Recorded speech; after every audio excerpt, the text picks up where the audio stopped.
The love of Christ compels us. This is what St. Paul writes in his second letter to the Corinthians, and it is what compels us today to celebrate the 800th anniversary from the foundation of the Order of Preachers.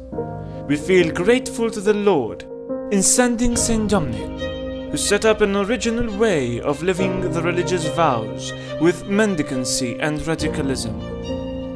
Even more humbly, we give thanks to the Lord for sustaining our order along these centuries, and not only enriching it in wisdom, but also in sanctity.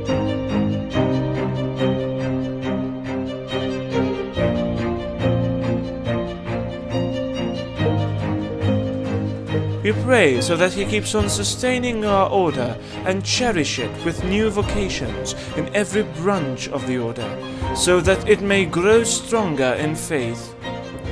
The Jubilee, which commemorates that historic moment when Pope Honorius III in 1217, by his bull Gratiarum omnium largitori, gave way for this new movement, ready to serve in preaching and renew the way one was to live his faith. Therefore, this Jubilee is an opportunity to renew ourselves and pray that the Dominican family may grow in number to spread even more all around the world as Saint Dominic himself did, filled with the joy of preaching.